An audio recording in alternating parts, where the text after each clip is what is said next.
kills and carcasses. Viewer discretion is advised.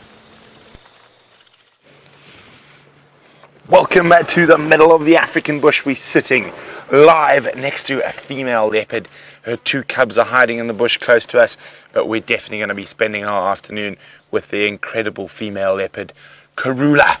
This is Safari Live. Ready?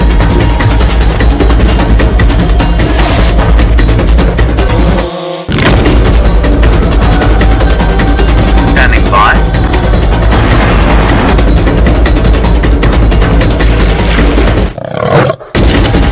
5, 4, 3, 2, 1. You are live, you are live. And on cue, young Hosanna has made an appearance. He's just come out of the bush right next to us to come greet his mother. And well, actually looks like he's more interested in the Impala that she has stashed in the bush behind him.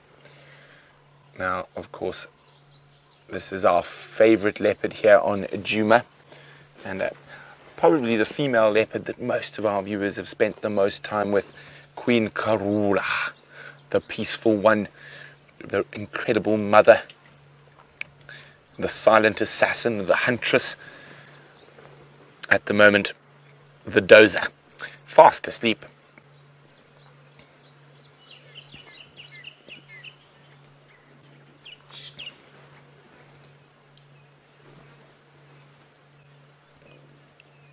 Now, I wonder if young Hosanna starting to feed is going to bring out his sister, little Shongile.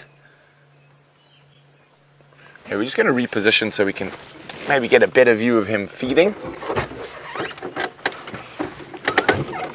Remember, this is 100% live. These leopards, you are seeing them at the same time as we. And if you want to ask us any questions, hashtags or questions at WildEarthTV.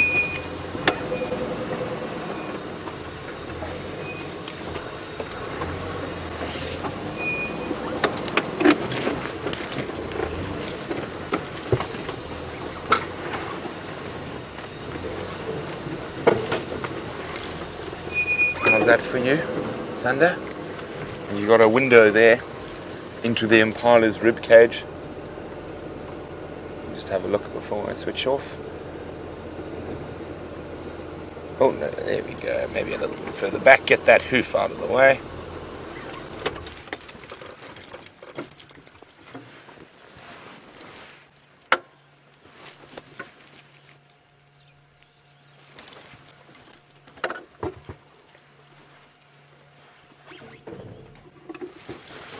So it looks like they might have eaten quite a bit of it.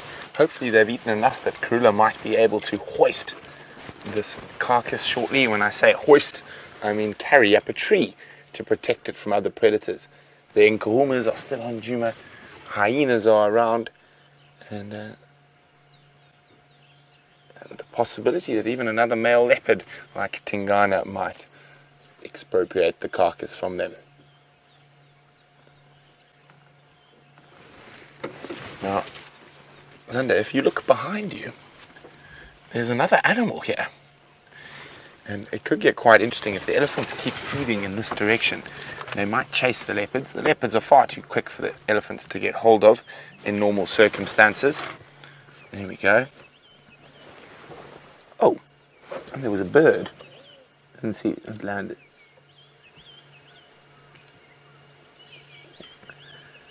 And we're definitely in the right spot today.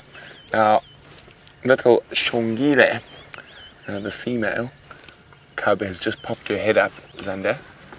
There she is. You see her through there? Oh, she's popping her head down again. She's got a nice shady spot next to us there. Oh, she's going to go play stalk the elephant for fun. Who knows? Young leopards do strange things. Let's see if she pops up around the corner. Otherwise she might find a spot in the shade to snooze there. Of course, all these leopards are quite well fed at the moment. Can you see her there? Oh, she might have gone for a snooze. I'll keep my eye on that part of the world.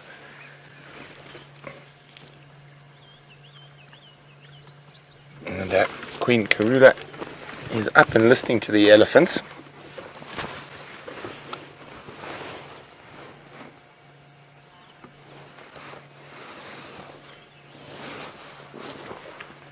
Now, Karula is probably one of the most successful female leopards when it comes to raising cubs that I've ever encountered in my years in the bush. Tracy in the UK is wondering exactly how successful Queen Karula is.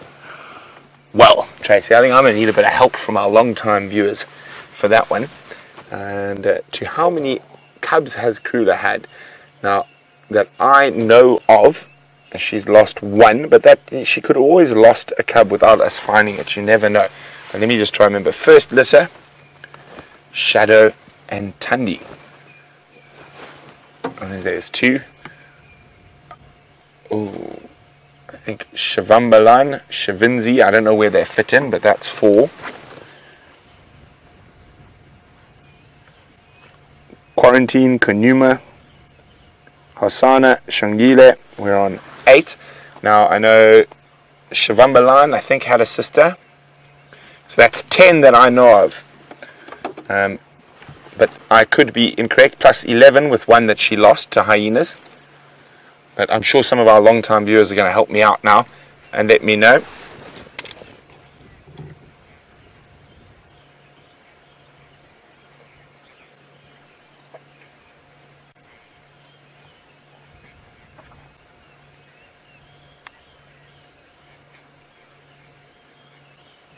Well, very interesting update I got. I just got to be on the game drive, game drive radio for a second.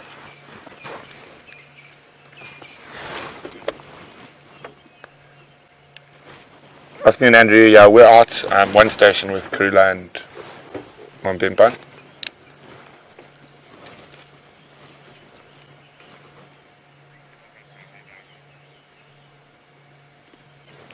Make your way, Andrew.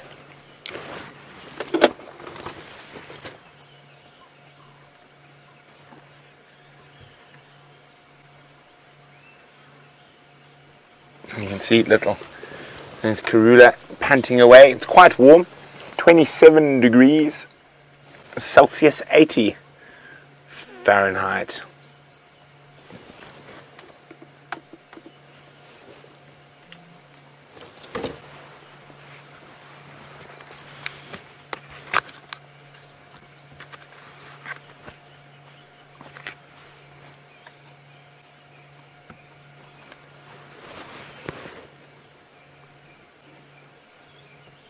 Sorry, the radio is just very busy. Everyone's... there we go. Laura says, I've forgotten Mishu and Nduna. So that puts us at 13 cubs that we know about. I think that's about it. And Karula is 11 turning 12 this year, if I remember correctly. So that's not a bad run. The majority of those were raised to adulthood. Now, of Karula's offspring that we still see, of course, Shadow and Tundi, Quarantine, and Shivambalan. So we see 4 out of those 13. And I can't remember what Shivambalan's sister's name was. Could it have been Shivinzi? Shivinzi, yes, there we go. So let's start again there. So we've got Shadow and Tundi. We've got Shivambalan, Shivinzi. Misha and Nduna was second, then Shivambalan, Shivinzi, then Quarantine, no, am I missing someone here? Then Quarantine, Kunuma, then a cub that died, and now these 2 little gems, Hasana and Shungile. No, I've forgotten 2 somewhere. I think I've forgotten 2 somewhere. Okay, let's start again.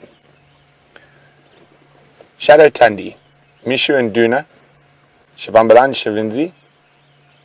It must be our Quarantine, Kunuma, a cub that died. So it's 11 cubs. Now, as far as I know, almost all of those cubs have made it to adulthood, which is incredible. When your average leopard female in the Sabi Sands has a 70% success rate at rearing cubs to a year old.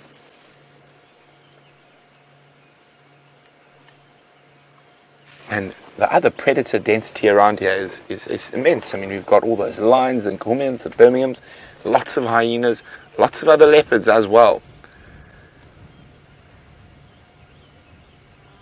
Now, talking about cubs making it to adulthood, there's a lot of threats that face them, and as I said, the biggest threat is, of course, nomadic male leopards.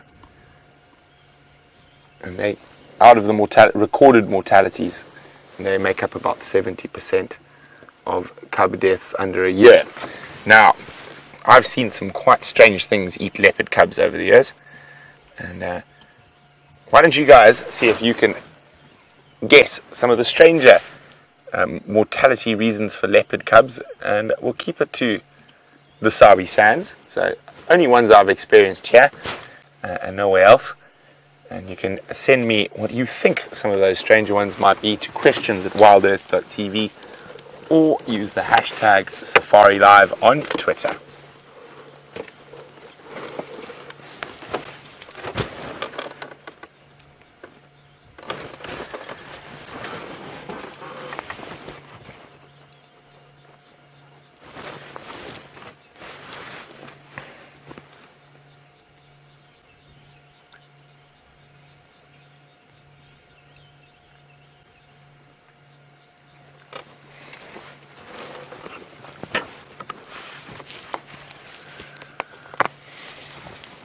Now, Julia in Houston is wondering, do I think Karula is so successful because she hunts a lot during the day? Julia, that could definitely play a part. Obviously, there's a lot less competition from other predators during the day. I just think she could be a very good mother.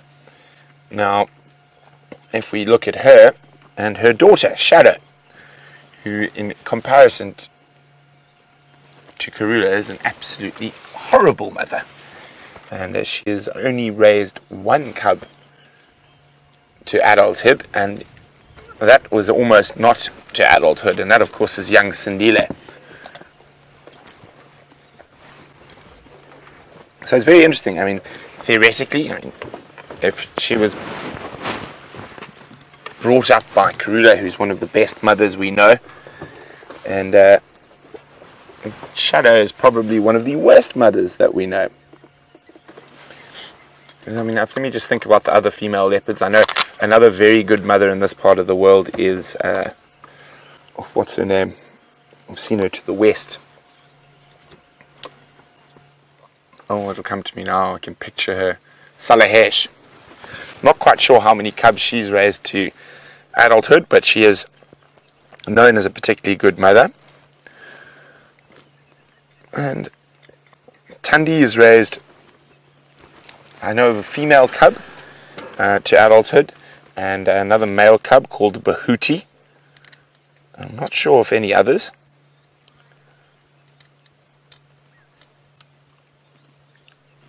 And Kanyen, I'm not sure if she's raised any to adulthood yet. I actually think she probably has, I just don't know about them. And a female leopard who died, Quatile. I know she's raised at least 2 to adulthood.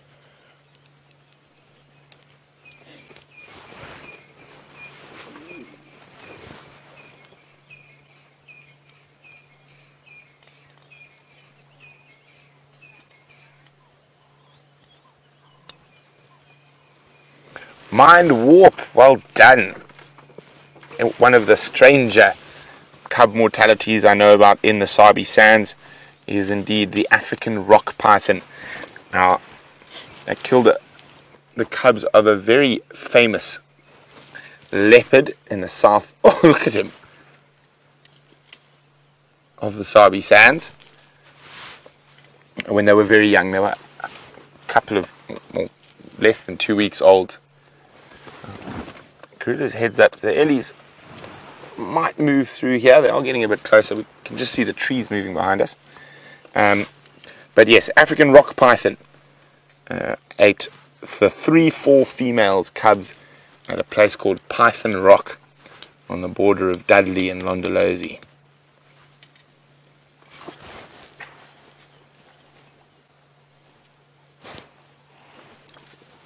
Now we can hear those elephants feeding behind us. Karula just keeping a watchful eye. They don't really pose any threat to them as much as more of an irritation, and chase them around.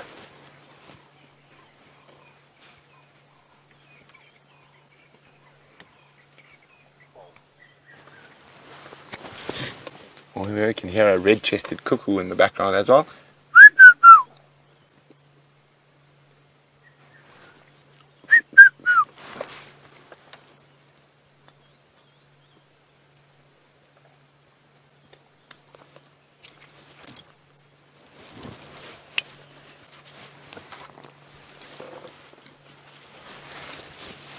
There's an elephant who's come up to the open behind us there.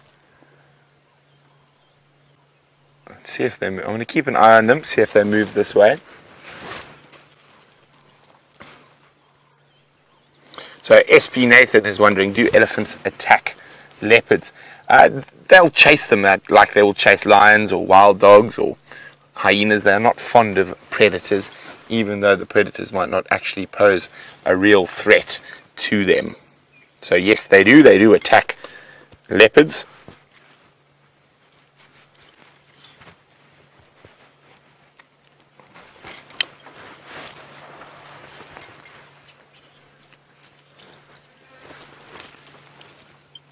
Now I'm sure Karula's hoping that the elephants don't move. Oh, look at him, he's getting really stuck in there. He's trying to be strong and pull the carcass.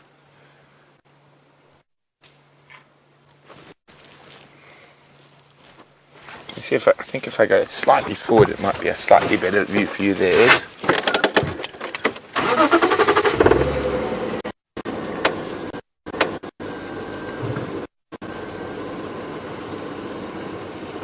Good. You can go a little bit more if you want.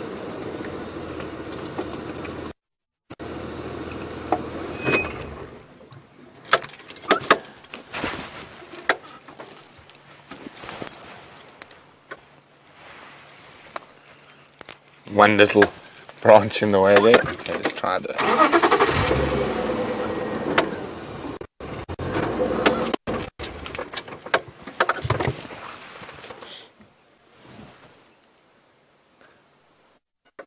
Hi Rain, who's 16 years old. Rain says, Mr. Sunrise Drive, is this another kill? Those of you who missed yesterday's sunset safari, we were lucky enough to see Karula take down a duiker alive. And then she went off to fetch the cubs. And on her way back, she killed an adult male impala. Aren't you a clever girl, Karula? So yes, Rain, it is indeed another kill. The duiker kill is probably about 400 meters to the north of us. So if hyenas happen to steal this one or it gets finished, she's probably just going to move on to the next one.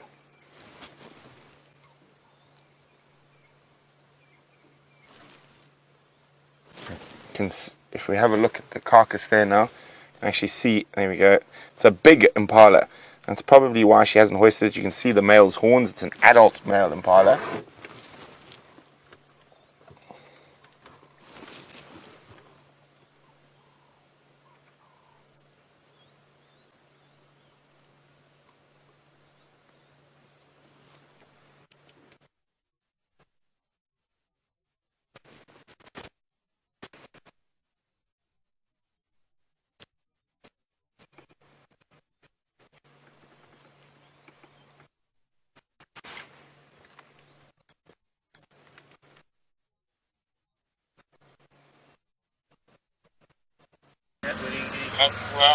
Okay, hello and good afternoon and welcome to the Sunset Safari. We're not quite sure where Brent disappeared off to, and Vervet doesn't have any communication at all. As you can see, we are now back on Djuma. Wendy officially gave up the ghost and barely got back to her parking lot this morning. But we're back on Djuma. hopefully with everything sorted out, and Viam's been working frantically trying to sort it all and get it all ready before afternoon drive. I think we've done quite well, considering. I say we, like I contributed in a major meaningful way. I moved the camera. But that's about it. So good afternoon, my name is Jamie. This afternoon I have Viam on camera with me, and it is wonderful to be heading out and about. Right, what shall we do? I haven't even got that far yet. Brent's loss of signal took me somewhat by surprise. Let's go and have a look at the elephants that I saw come trundling past earlier. I'm sure they're on their way to the Djuma Dam pan. And see what we can see. This morning on the Sunset Safari we were treated to an amazing view of a Quarantine, the male leopard. You got those beeps? Nothing. Oh dear. Poor Viam is without comms. Shuffling things around. Oh well, let's see how we go. We might have to double back and go back and get Viam a handheld. This morning we were treated to a lovely view of Quarantine, the male leopard, and his massive kudu kill. What I understand, having this being only the second time that I've seen him, Quarantine has become something of a specialist in catching kudu. This was a young male with at least a full twist to its horn, so that's a big animal, and there's lots and lots of meat on the carcass still. So we might go and head across in that direction. It just depends how things are going. I've decided after yesterday afternoon sunset safari not to plan too far ahead. In the meantime, I think we'll go and check Gowrie Cutline for those lions. That seems to be where they live. Unless they've got a kill somewhere here. The guys spent the morning scouring Djuma, didn't have any luck, which makes me think we might as well go and check Gowrie Cutline, which is basically where they live at the moment. Oh dear, the Ellies have gone the other side of the Djuma Dam. Now there are guests at Vervet Lodge, which is a wonderful place to come and stay. And what that means is that in the afternoons, if we are out before the guests are out, we don't drive across the dam wall, because I think it'd be a little bit unpleasant to kind of ruin your view if you've got this beautiful view of a dam and you're sitting out having your drinks and all of a sudden there's a vehicle with a camera trundling past, especially if they don't know us or are unfamiliar with us.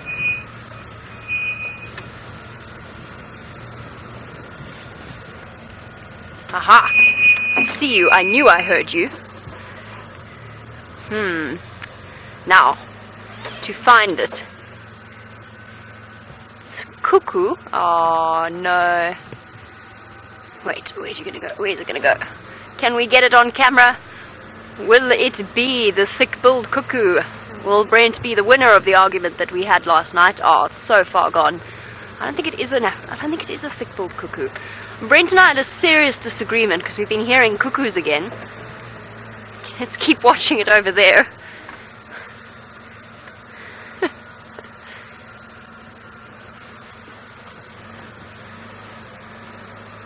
Oh, I've lost it. Now, Brent and I, let's just scuttle past here quickly.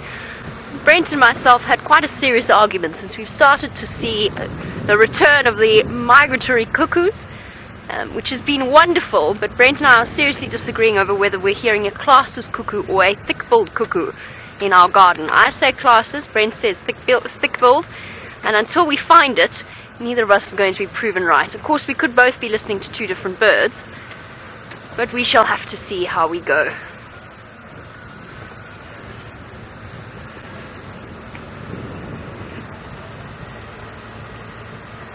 Okie dokie. Now we've just got to decide which way we go. Now, for those of you who are wondering, we are experiencing some signal issues. Both masts have very, very low signal. We don't quite know why or what's going on. And at the moment we are, let's just say the bones of the skeleton crew are rattling every now and again. It's just, I can actually list us on the fingers. Myself, Brent, Viam, Zander, Kirsty, Jerry. Who's the final person? Who am I forgetting? Jandre, but he's not back yet. He's in town. So essentially we have 6 people on the ground and Jandre in town. So we're very much on skeleton crew at the moment, which means that the issues that we do have, we are working on. We're trying to fix them within our abilities. But we thank you all for your patience. As you know, bringing you a live safari from the middle of the African bush sometimes comes with a certain degree of difficulty. very much appreciated that you've all been so understanding and tolerant. Yesterday the wheels came off completely, but that was okay because we managed to get them back on.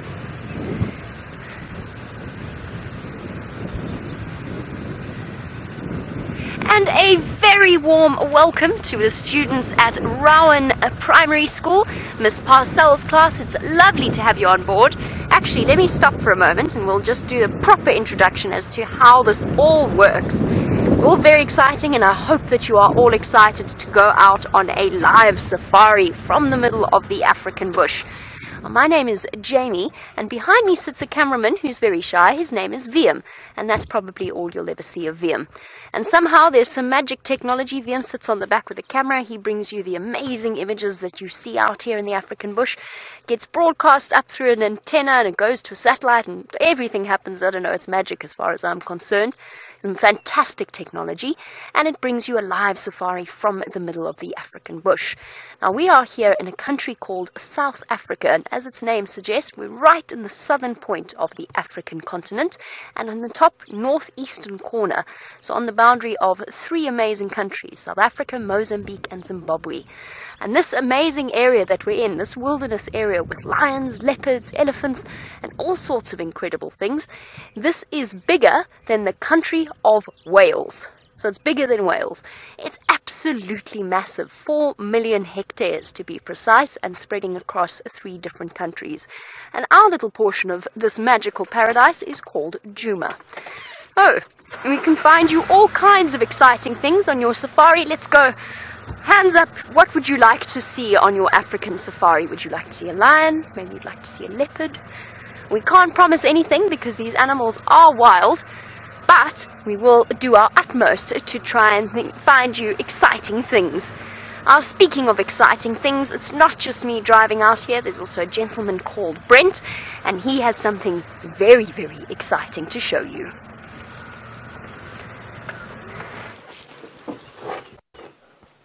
Welcome from Surrey all the way to the African bush, and I'm sitting next to a female leopard who's got 2 cubs, and she's killed an adult male impala overnight, and the little cubs are feeding.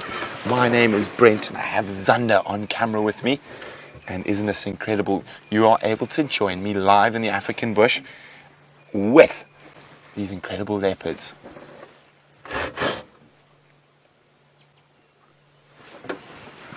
There's the mom. Mom's lying there. She's eaten quite a bit of this impala. And yeah, the little male is feeding the male cub. The female cub, there she is. She's actually stalking some elephants, which are just behind us. She's being naughty. So there she is over there. Left a bit. Base of the big tree. There we go.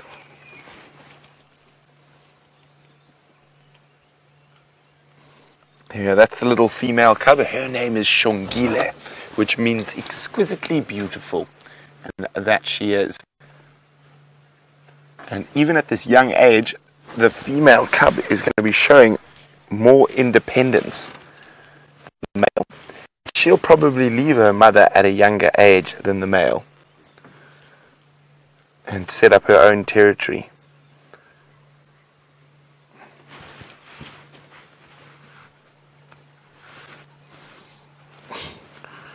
Oh, whoa, Amelie. Now, that's a difficult question. How many spots does a leopard normally have?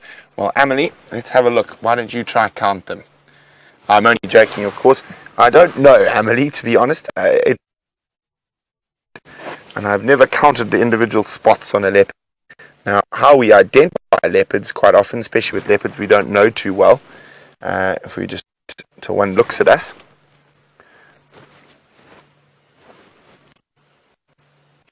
So let's look at the little boy, because he's facing us. He's actually going to walk towards us. The looks of things, smelling around.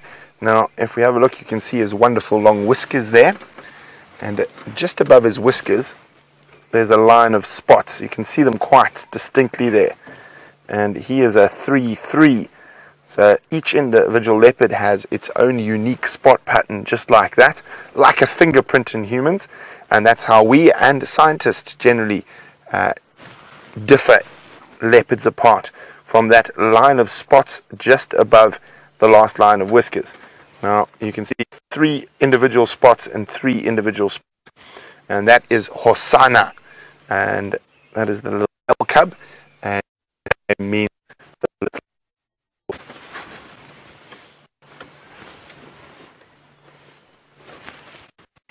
And his sister is a 4-3.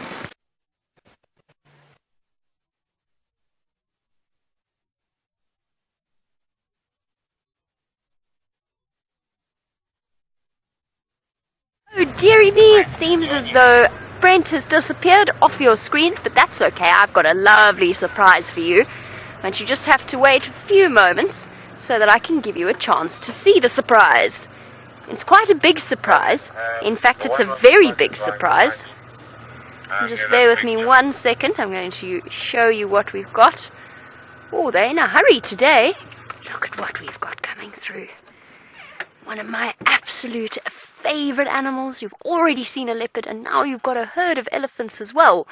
How lucky are you? Now, elephants are very, very special creatures. And it's important to remember that we are in their home and not the other way around, so we always treat them with the utmost respect, as we do with all of these animals. They are wild, and they can be dangerous, but for the most part, they are incredibly peaceful and very, very intelligent animals. An elephant has almost human-like emotions. Their brains are 3 times the size of a human, and scientists have done some research and found that they've got very special nerve pathways in their brain that basically mean that are basically devoted to social development. So elephants love each other. They all live together in a herd, and a herd is like a family of females who are related to each other, sisters, cousins, nieces, nephews, and all the little babies are gathered together. Oh wow, apparently you guys all adopted an elephant called Karula. That's amazing. I'm sure Karula is a wonderful elephant. I'm not sure where Karula lives, but would you like to go and have a closer look at these elephants, since we definitely don't have any Karulas here? But perhaps we can go and find some special individuals, and I see some baby elephants there as well, and I'm sure you'd all like to have a look at them. So let's go round. And we're going to have to go all the way around to get to them, and we're going to have to go past the lodge, because what's amazing about this is that these elephants are so comfortable with people. They've grown up with people around them, and as long as we don't do silly things, take chances, or make them feel uncomfortable, they're quite happy to come right up to us. Actually, you know what? I'm sure we can just skip in here.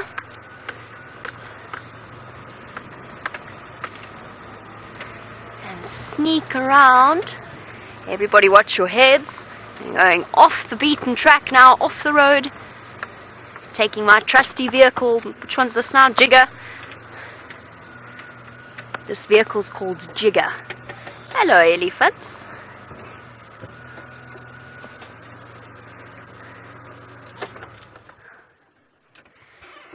And Dahlia, looking at these elephants and seeing all the little babies that are slowly coming towards us, Dahlia wanted to know, when is their breeding season?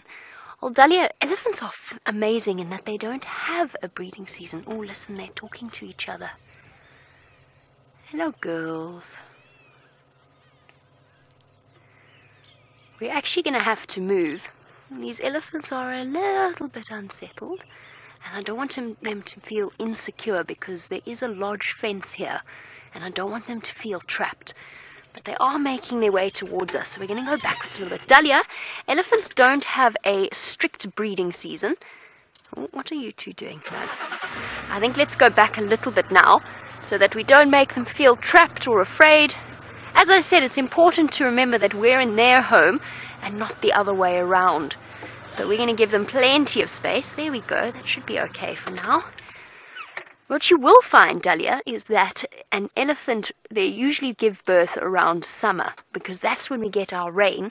So that's when there's lots of food around for the elephants to eat. Now, can any of you tell me how long you think an elephant might be pregnant for? Now, a human being is pregnant for 9 months before the moms give birth. How long do you think an elephant would be pregnant for? It's got to be a long time, doesn't it? Because, of course, it's a very, very big baby that they're busy making.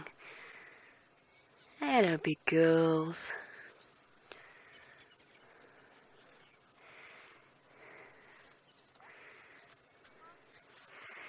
And Layla, funny you should ask me this, because I actually only found out the answer, hello, big girls, a little while ago. Layla, very good question. You want to know how fast is an elephant's heart rate? The answer to that is around about 30 beats per minute when it's standing up, so much, much slower than the average human being.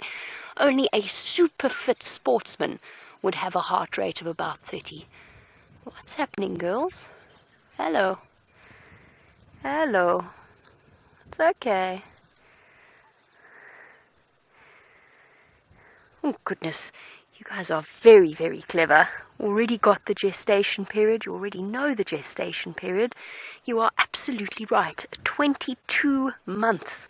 That's nearly 2 years that a female elephant is pregnant. Isn't that amazing? And their heart beats at 30 beats per minute when they're standing up. When they lie down, it goes even faster. Kind of like my heart right now, because we've got the elephants right up close to us. I know, beautiful. Hi, girls. I often talk to elephants, and it's not because I think the elephants can understand the words I'm saying. It's because I want to communicate to them in the only way that I can, that I don't mean them any harm. Look at her using her trunk to grab the branches and pop them into her mouth. Now, this big female would be one of the protectors of the herd, so she would be, if not the matriarch, because she's one of the oldest and the wisest elephants, she will be very, very invested in protecting the herd. And an elephant herd is led by the oldest female, unless she gets too old to be able to do it.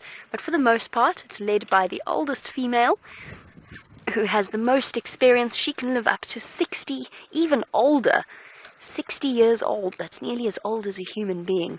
And because they've got such amazing brains, she'll know all kinds of things.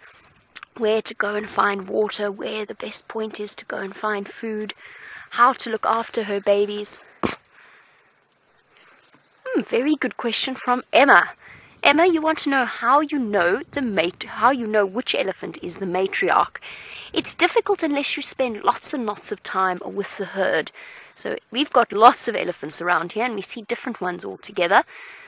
You can usually tell by the behavior of the elephant. Sometimes the matriarch leads the herd, and sometimes what she actually does is she gives that job to one of her deputies, to one of the other females, and she will walk right at the back. But if you spend enough time with one elephant herd, you'll notice that one female is always the one that seems to communicate to the others that it's time to move. She's the one that tells them where to go.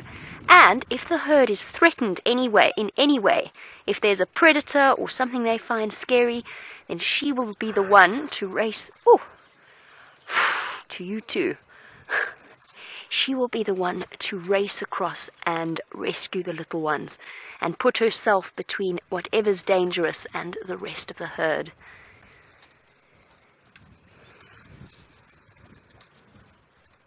Isn't that incredible? It's one of the reasons why I think elephants are my favorite animal. Oh, look at the baby in the front. Oh no, little one. Little baby wants to get across. Isn't that incredible? Now, this tiny baby is just learning how to use its trunk and to use its ears. Sarah, you want to know how big an elephant's ears are. Well, Sarah, if you know how big, and if you take your A4 notebooks, your standard school books, and you put 4 of them next to each other, that's about as big as an ear would be.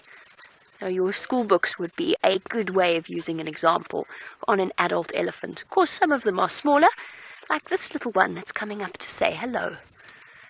Hello. And what have you got to say for yourself? You've got some leaves on your head, little one.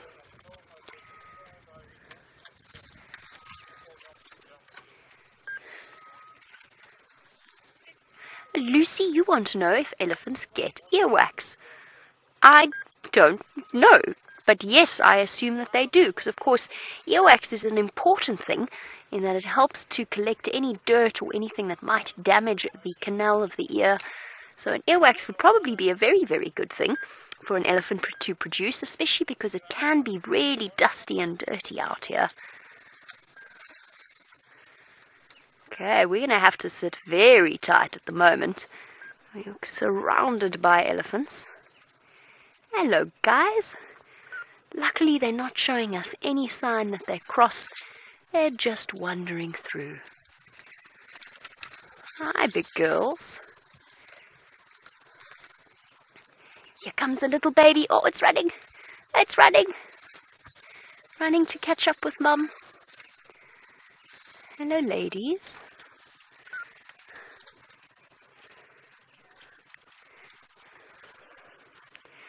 Now, Caitlin, while I keep a very close eye on the one big female that I think could be the matriarch, Caitlin, you were saying, do elephants have good hearing? Hello, my girl. Nice and slow. Hi. Hi. Promise I'm not going to do anything. No. Oh, you just want that tree after all that. Yes, elephants have very, very good hearing. So even though I'm whispering quietly, because I've got the whole herd so close to me, they are listening to every word that I say. Their hearing is better than their eyesight. So they actually, oh, naughty elephant, pushing in front of one of the older females. She just gave him a headbutt there to teach him a little bit of respect, to have respect for the older elephants. So elephants' sense of smell is amazing. Do you know how lucky we are to be surrounded by these amazing creatures? So, so close to us. And the reason they've come so close to us is because we let them choose to come to us. Now, Elsa, you want to know what would be an elephant's favorite food? What do they like to eat more than anything else? And it actually depends on the time of year as to what they eat. So when it's really in the middle of summer, when there's been lots of rain and there's lots of grass, grass is one of their favorite foods because it's nice and soft and they don't have to chew for too long. But in winter, we don't have any grass around, and so they have to eat the trees as well. But one of an elephant's, here's a secret about an elephant, they have really, really a very strong sweet tooth. They love sweet things. And out here, because they don't have any sugar, that would be something like a marula fruit or any other kind of fruit that they can get their trunks on. In particular, that marula fruit is one of their favorites. Hi, girls. Hello, big girls.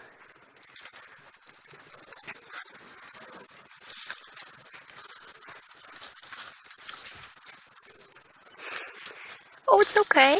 It's all right. It's okay, don't be scared. Mommy's here.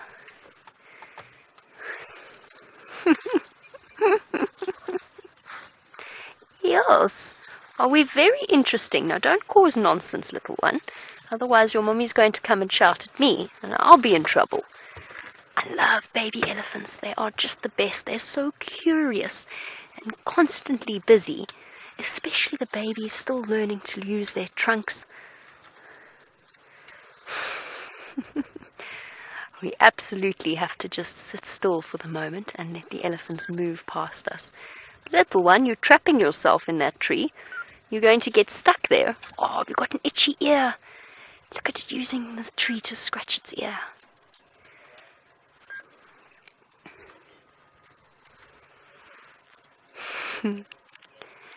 Learning to use its trunk, just like one day you had to learn to use your hands to write and to hold things when you were little. Baby elephants have to do exactly the same thing. While I sit patiently. Hello, big girl. Hello, hello. Hello, hello. Okay, big girl. It's okay. It's all right. See how big they truly are? Okay, while we sit patiently and let the elephants move away from us, let's go back across to Brent, who's got some baby leopards.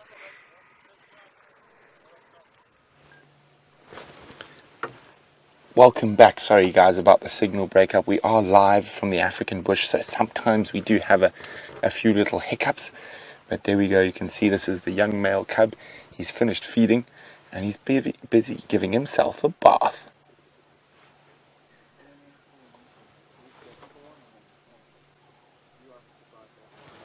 Isn't he just too beautiful? So I think as we disappeared, someone asked how old these cubs are. They were born on the 2nd of February 2016. I was lucky enough to see them when they were a few hours old for the first time. So what is that? February, March, April, May, June, July, August, September, October. They're 8 months old now. Oh, he's tired now. He's got a full belly.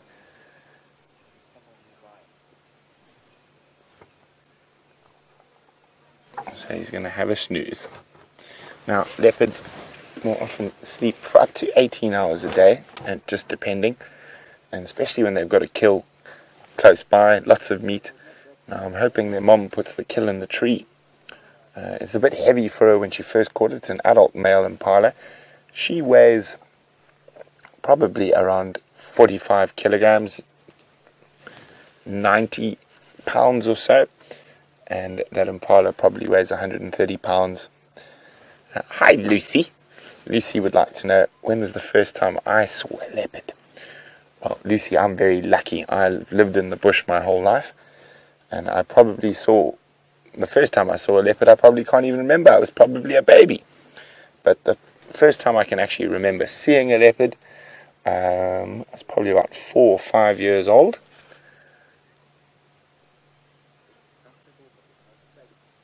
And the first time I saw a leopard by myself walking in the bush, I was about 14.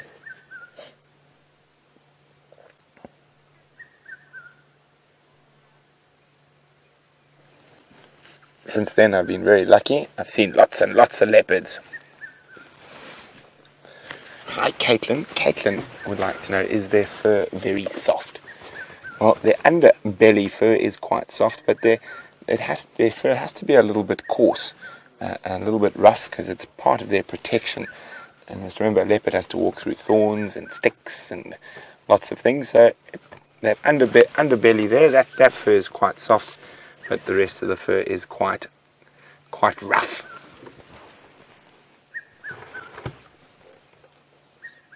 You can see he's breathing very heavily because he's got a full belly.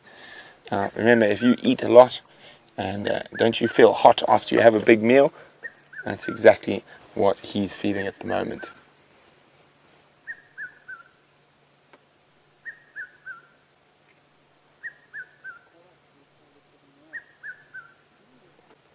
Well, let's go see what his sister's doing.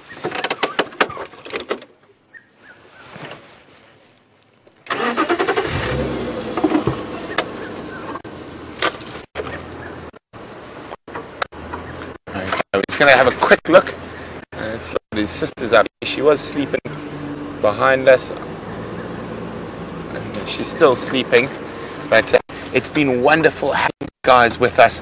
I wish I could have gone and watched safaris instead of doing all my schoolwork. But hopefully we'll see you again on the live safari. And bye for now. Let's have one last look at that little female leopard.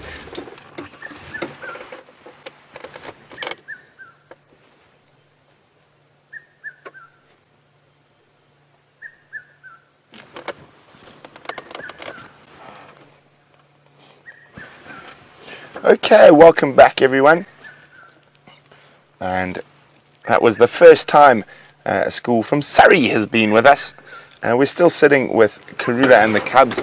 The Cubs are snoozing, but it looks like Karula's made her way back towards the carcass to start feeding, so let's head that way.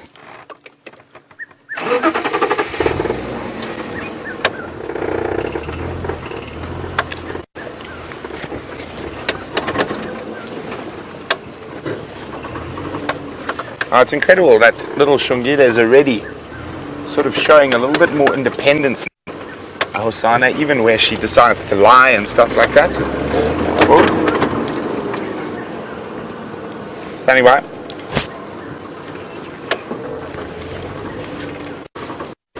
FM and leaving, so make you up.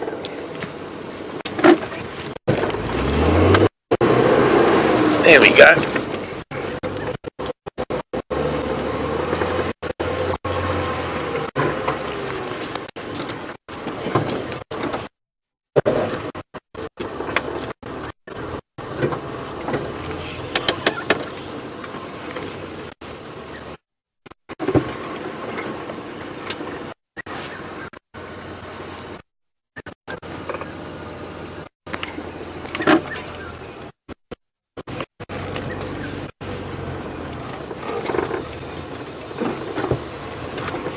Go.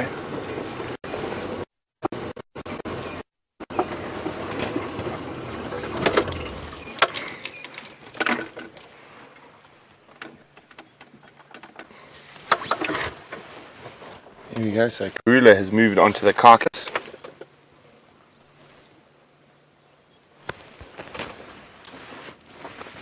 Oh, look. Where are you off to?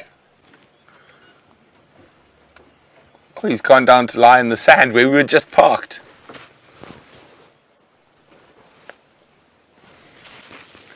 Lying down in the cool sand. Oh, Karula's just removed the stomach from the carcass. She might be preparing to hoist it.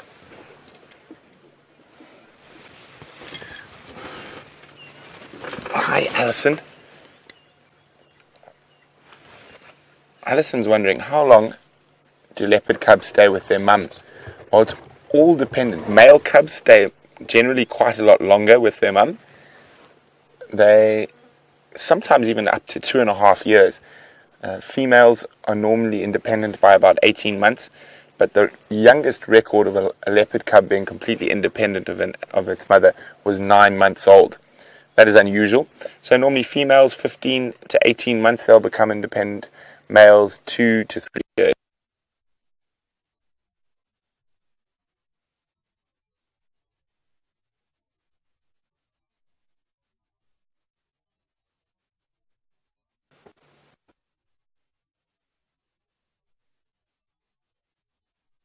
Sorry about that. We seem to be having a few gremlins this evening. Hopefully.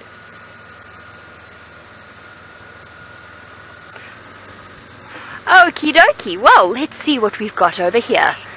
Our herd of elephants that gave us an amazing sighting there. I thought the one female was going to reach out and pat VM on the head ever so gently. Nothing aggressive about what she was doing. It was just kind of looming to say, just behave yourself. Oh, by the way, my phone is on. I know it's on. It's deliberately on. We're awaiting a call from Peter Bart. Let's go see what those Impala are up to while we wait. We do apologize for all of the chaos as things happen. But these Impala are having a rip-roaring argument down here. Let's go see if we can catch the tail end of it.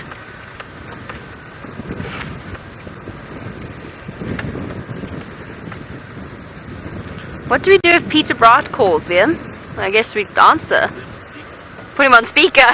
Yeah, there we go. We can all talk to Peter Bart. Myself, VM, and all of you watching at home. Yeah, monkeys. Yay. Oh, well. Good thing we haven't needed to go further than the Voyatella Dam, then. There we go. Okay, Peter Bart's going to wait for us to be off air. In that case, I'll put my phone back on silent, shall I? There we go. Oh, one of my favourite animals to see, and we hardly ever get to see them. The male at the back that just walked past, giving us a really nice idea of where they get their name, Blauw Aapie, in Afrikaans, which means blue monkey. What was that? Sorry. Hold on one moment. Last station, sorry. What animal was that?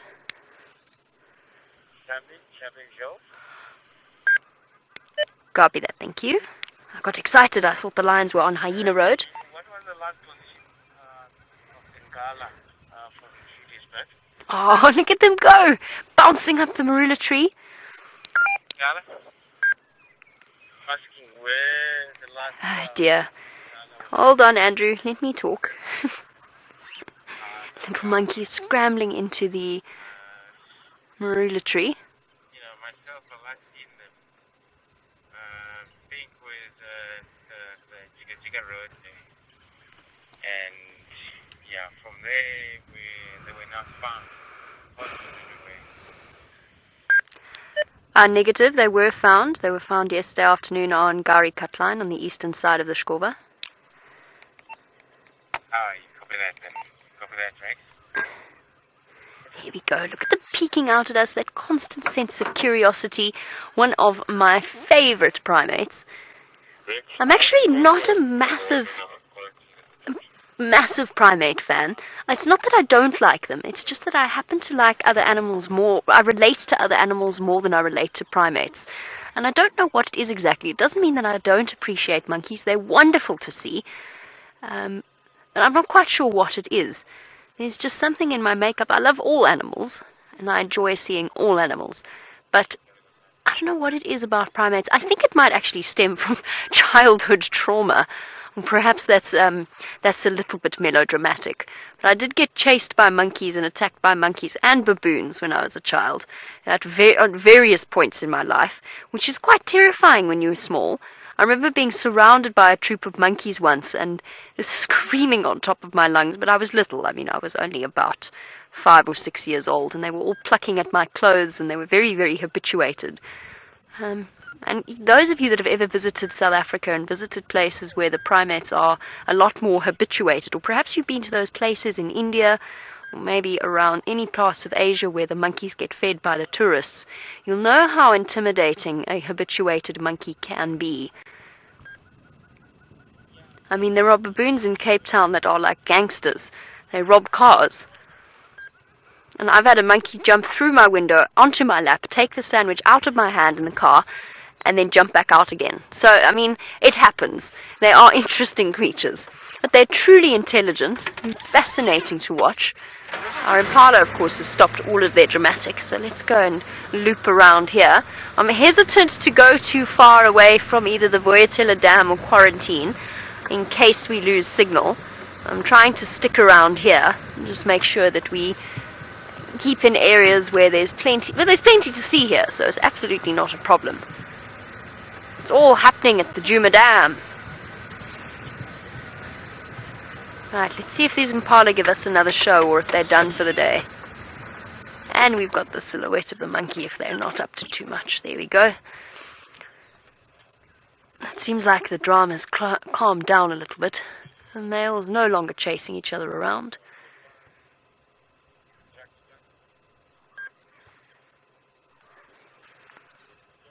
Everybody looks far more settled. Except for the fact that they're all looking up at whoever happens to be in the lodge. I'm assuming what they're looking at. That's what they're looking at. Somebody walking along the deck, perhaps. Oh, it was nearly a scuffle. And they changed their minds. Now, for those of you who are new to these live safari experiences, perhaps this is your first drive, excitingly enough, in the not-too-distant future, the females of these antelope are going to start to give birth.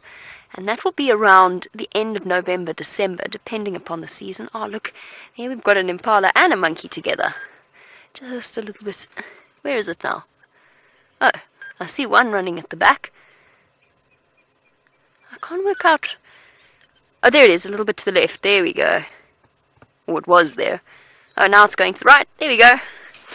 Very common to see Impala and primates together. The monkeys often pick up the scraps, particularly when the jackalberries are in fruit. The monkeys will climb up to the top, feed off the jackalberries, and the Impala, in turn, will collect whatever the monkeys drop. And of course, it's the constant advantage of numbers. Lots of ears and eyes to keep an eye on what is going on around them. Standing by. Do you mind if I hit the Cheetah planes in and you can come to Karula once you're up and running? No problem.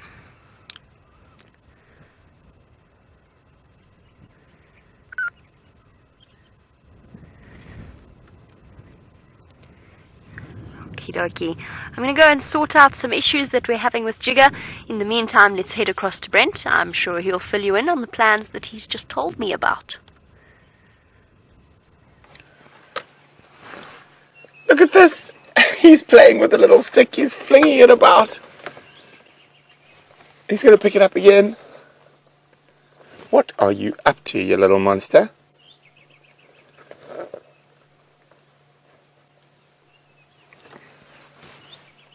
Look at that. Oh, isn't that wonderful? It's an elephant yo-yo.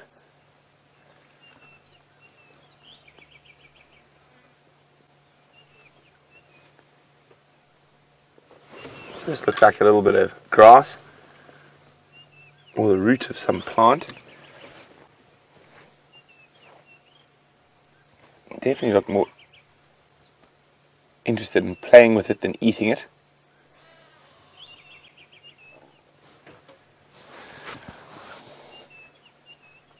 So we do apologize for the tech issues this afternoon. The gremlins came out of nowhere, took us by surprise.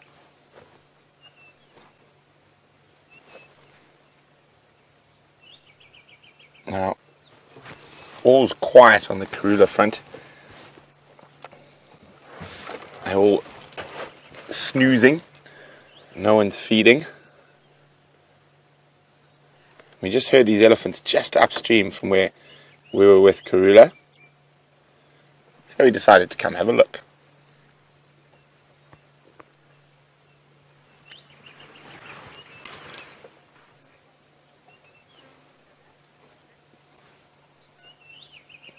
And Gorgon's wondering, how do elephants communicate with each other? Well, they communicate in low rumbles. Some of them, the frequency is so low that we can't even hear them. Now, look at this little one. What are you up to? He's just playing. Still too young to really be dependent on his trunk for his meals. He'll still be dependent on mother's milk.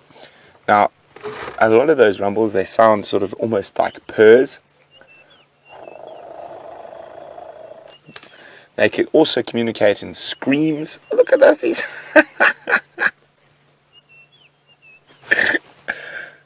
having the best time.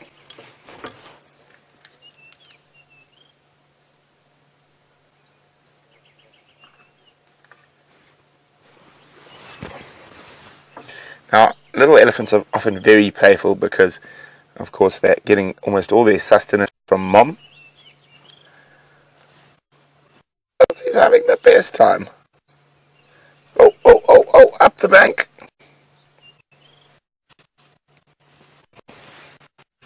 Let's just move forward a little.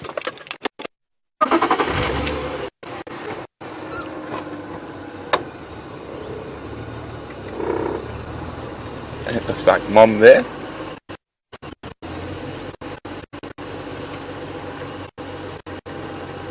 Hi, guys.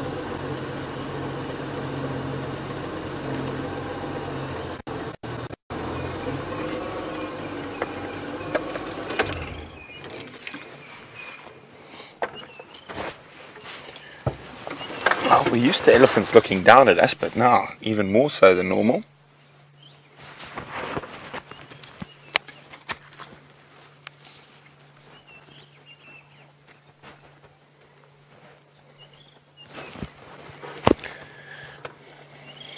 James Dungan is wondering, has the short trunk female elephant herd been seen recently? And not by me, James. I'm not sure if Jamie's seen them, but I haven't seen them in about a week and a half or so. Now that short trunk female herd quite often will join up with other herds as they move through the area.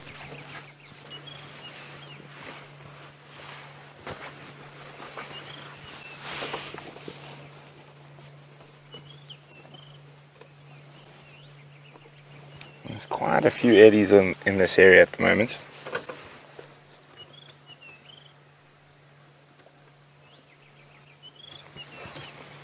Good big girl.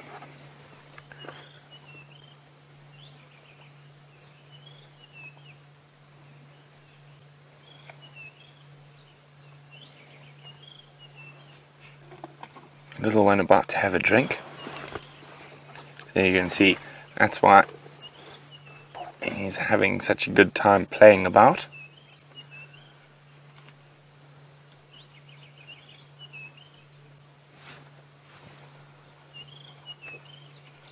Oh, she's going to come right down next to us. Look at this. Amazing. And oh,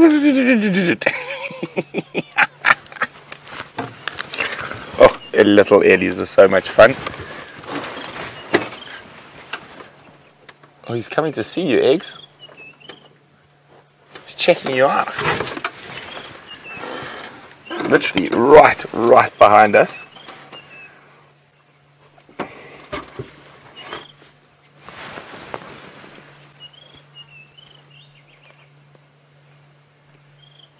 Hey, little fella. Thirsty.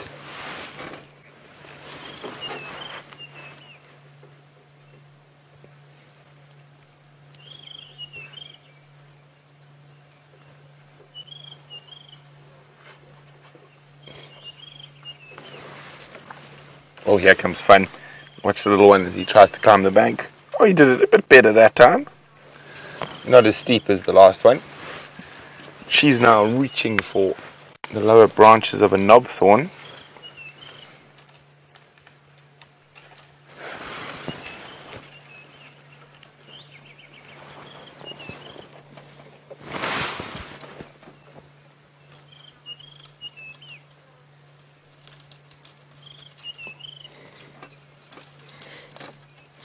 Definitely one of the preferred food species for elephants in our area. The Acacia nigrescens.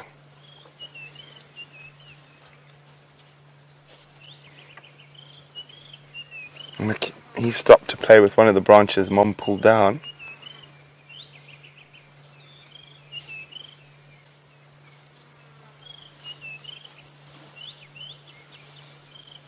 Off he goes, following Mom.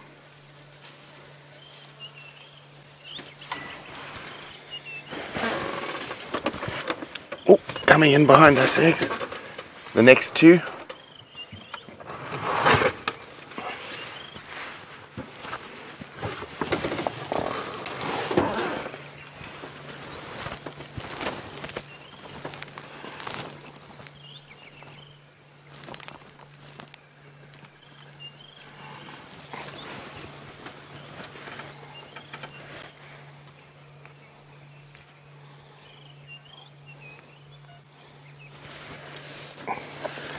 Penny Pine's wondering if I think elephants can distinguish between my voice and Jamie's voice, the different tones.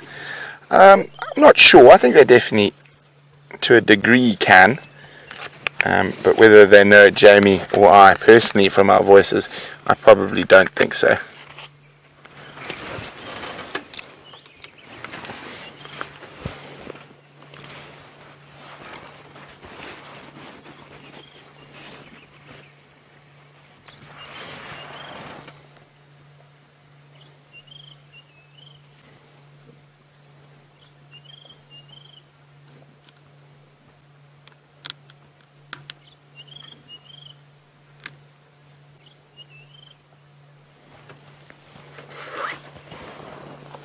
Well, off they disappear. We're going to keep moving. Oh, what a lovely little elephant interlude.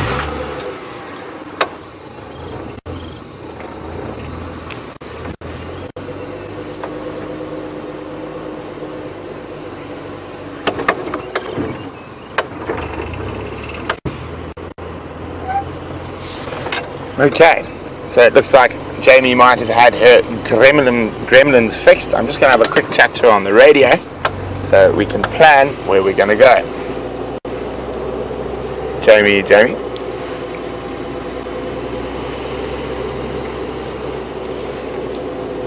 Jamie, if you still want to head to CP, you're more than welcome. I'm still in the Moati.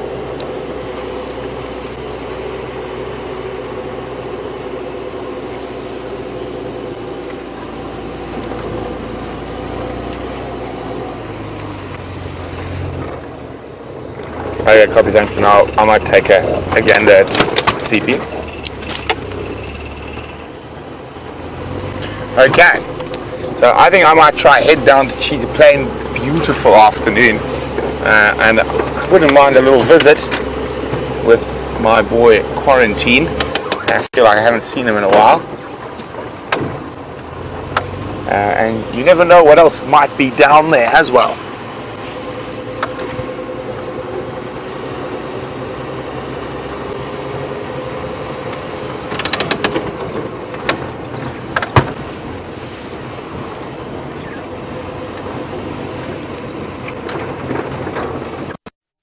Bill's wondering tuskers around.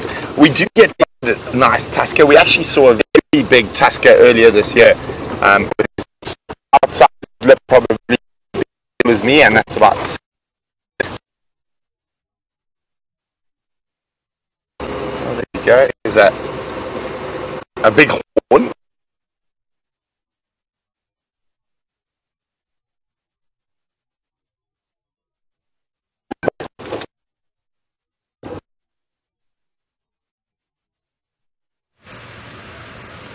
Oh, dearie me, it seems as though we've lost Brent once again, but that's okay, we're back up and running now, in theory.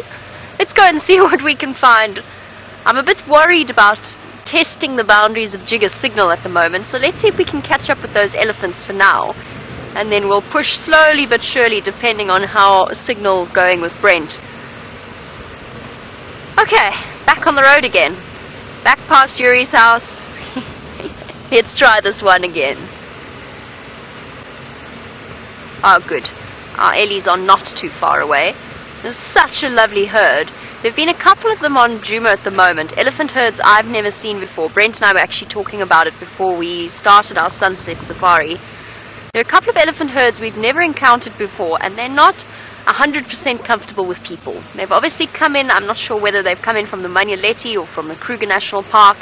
Either way, they're relatively unfamiliar with vehicles, and they're cross. A lot of them are quite, not aggressive, but they are much less peaceful than our standard Ellies that we encounter. So it's nice to encounter this particular herd that don't seem to have a problem with us at all. I mean, that female came right up to Liam, but with no malicious, nothing horrible about her, just having a look, letting us know that we must sit still while her baby gets past. Oh, and speaking of babies, duck down because they seem to be quite skittish. Tuk, tuk, tuk, tuk, tuk. Little warthogs dashing across Quarantine, tails in the air like antenna. And there you can see the rest of the elephant herd. And one of the funniest things to watch is when elephants chase warthogs. It's hilarious. The elephants running after these tiny little things, the warthogs with no idea what they've done wrong.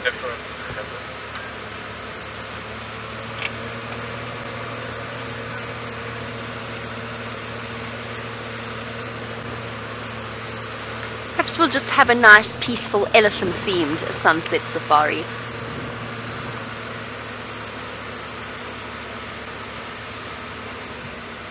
Hello again. So many elephants on Djuma at the moment. Masses and masses of them. We had a stunning scene this morning for those of you who missed the sunrise safari. We had such a beautiful moment with two little Ellie calves that had settled down for their morning nap, and they lay down on the side, much younger than this. I think this is actually oh so cross. Why are you chasing birds around? Were they really bugging you?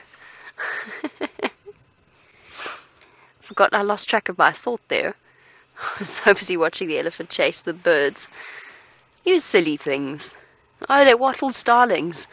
Elephants chasing wattled starlings. Seeing lots of them around at the moment as well. All clustering bravely around the elephant's feet. Uh-oh! Elephant coming. Incoming.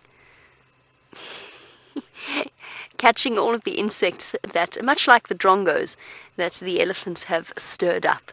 But yes, this morning we had babies fast asleep on the ground. But I mean really fast asleep. all curled up together. It was too terribly sweet. Oh, yes, yes, show those dwattled starlings who's boss. I'm sure they're terrified.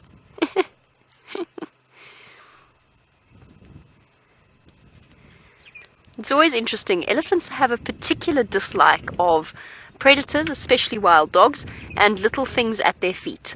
They really don't appreciate, I think it's the blind spot, so they can hear things shuffling around, but they can't really see them. Oh, two little boys having a box over something. What was that all about, you two?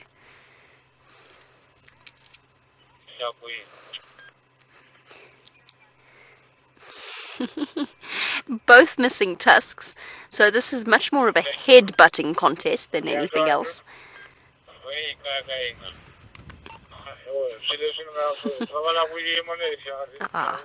Resolved once again. Oh, one amazing... Oh no, hold on, we're back at it. Pushing and shoving each other like naughty children. Whilst the mom watches their behavior indulgently. Oh, one on the left is winning. Despite being ever so slightly smaller.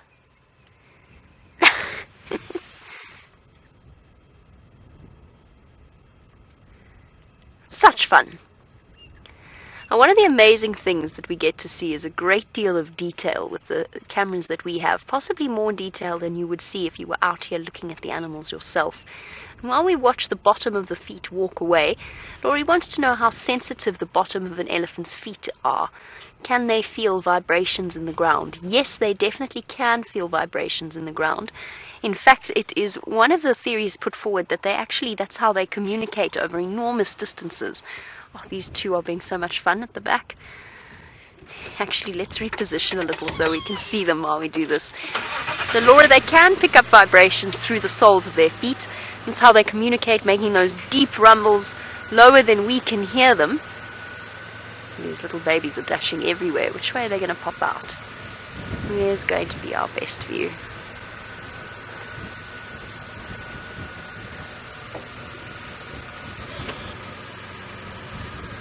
Let's stop here so that we don't get into the middle of anybody's space. You two.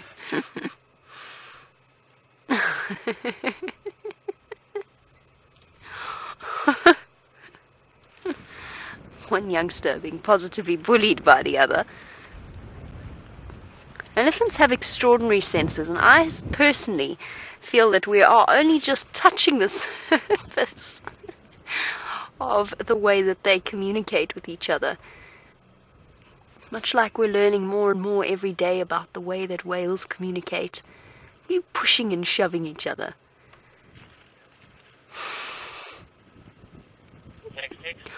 One on the left's got the technique down. The momentum and the dropped head, whereas the one on the right seems to have a wrong approach. Oh, look at the scraping its feet. Watch out, there's a stick there.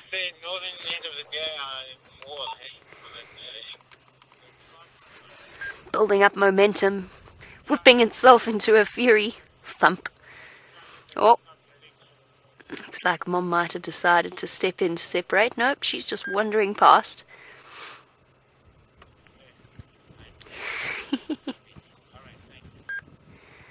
And I think, for now, the winner is the little elephant on the left. Neither of them have grown tusks yet. Kelly, you say elephant head-butting is simply adorable? Absolutely. It's too sweet for words. And they're making life difficult in that they keep going behind the tents. Oh my goodness, dust is flying. This is a serious battle of wills between two little elephants, knocking each other about, and their behavior viewed indulgently by the elder members of the herd. As I said, I think we're only starting to scratch the surface of learning about these incredible creatures and their interactions. I mean, look at this little one. It came dashing towards us earlier after it realized that Mom had left it behind. Racing off. I know Brent just had a wonderful moment with a baby elephant as well. They are so thoroughly entertaining.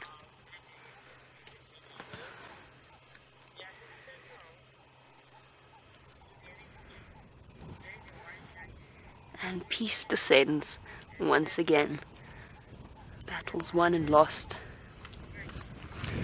The other thing I love watching when elephant herds meet up is seeing the little ones that clearly know each other. They've clearly got friends in other herds, and the way they go dashing to greet their buddies, possibly related to them.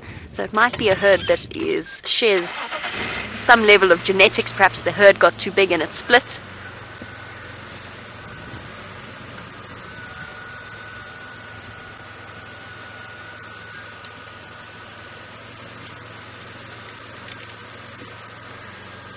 And Curious One's got a really nice point as I attempt to reposition to try and get a view of these two scuffling little ones, but they're making life difficult. Curious One's got a very good point. We have been rushing around at the moment. We've got so many wonderful lion sightings and incredible moments spent with the animals.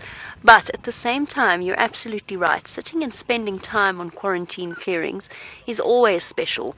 I've done entire 3-hour drives before sitting on quarantine, whether it's been with a wildebeest herd, with pregnant females, or just enjoying the company of elephants.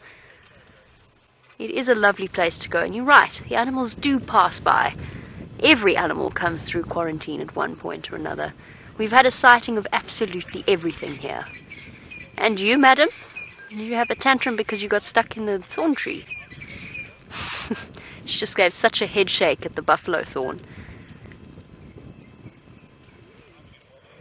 She wasn't terribly impressed. But Curious One is right. From our lion cubs dashing across quarantine clearings, when they were still so incredibly tiny, dwarf mongoose, the odd leopard sighting every now and again. Quarantine is the place to be.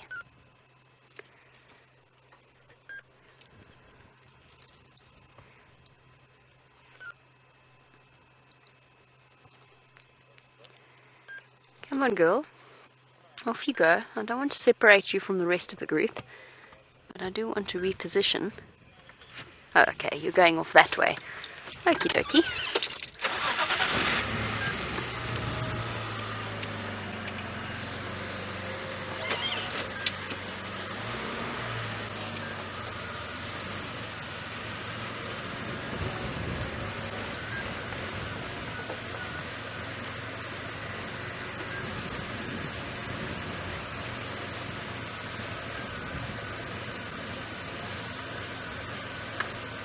Right, let's go see what the youngsters of this herd are up to.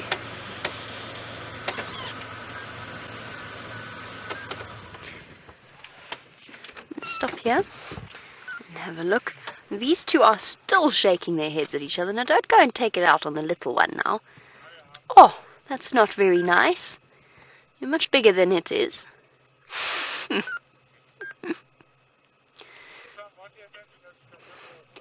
And dynamics of children. Oh, we have a third player entering the midst. Trunk flapping around all over the show. If things do get a little too rough, somebody's going to start squealing, and Mom's going to come dashing in. But for the moment, the tiny little calf really wants to join in the game, but just isn't quite big enough. It's like the little sibling stuck on the outskirts whilst its older siblings' friends have come over to play. Wants to join in the game, but doesn't quite know how. Can't quite manage it. Come on, you lot. Come play out in the open, so you don't keep tripping over sticks and so that we can see you. Well, there's lots of dust flying around there.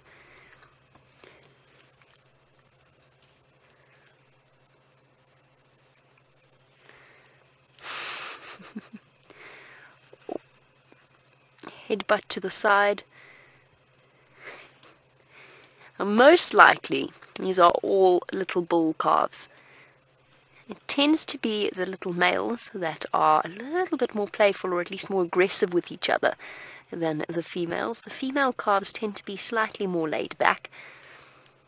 That being said, all elephant calves play. I've been mock-charged by furious little babies of both male and female calves. There's Mom, indulgently, well, presumably Mom of someone. I'm not quite sure which Mom this would be. Biggest female in the herd, the one that came to check out Liam and myself. She's decided she's tired of devouring bush willow trees and is now digging for roots. Slight change to her afternoon tea. Ah, awesome. Clouds of dust are billowing across her back. Might be my imagination. She looks pregnant to me, but it's quite hard to tell until they get to really late stage pregnancy. But she does look quite round around the edges. And if she's the mum of one of the older calves, then that would be about the right age.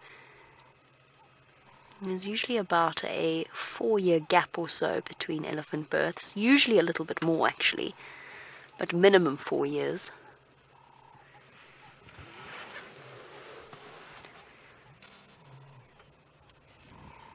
Lovely. This young bull, but too large to play with the other youngsters of the group, setting out already on the outskirts of the herd. Keeping himself to himself. Already seen him being pushed aside by one of the females earlier, and that's his lot in life at this point. He'll still be protected by the herd, but for the most part, he's not quite involved in their sort of innermost circle.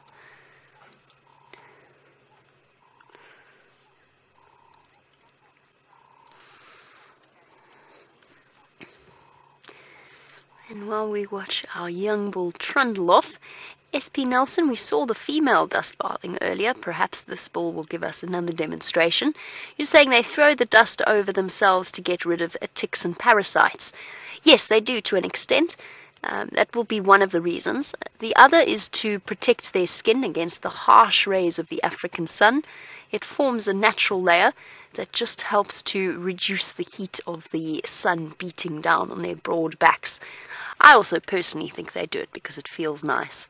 I think they enjoy the sensation of it. And generally, it's the mud wallowing that will also help mostly with the ticks and the parasites, because they actually coat the ticks and parasites in mud, thick glutinous mud that the ticks and parasites then actually have to let go because they're drowning. It's essentially, for those of you with pets, perhaps you've had ticks on them and you've tried the method of, rather than pulling the tick off, just putting a glob of petroleum jelly or something similar on the tick itself, so it can't actually breathe and it has to let go to get out. It's a similar approach with the mud, and then of course they can go and they can scratch it off on a rubbing post. I'm going to try and see if we can reposition. A little tricky. Oh, actually, it seems as though Brent is on Cheetah Plains. He's managed to get there. I'm going to try and get back to Karula. Let's see what's happening on Cheetah Plains.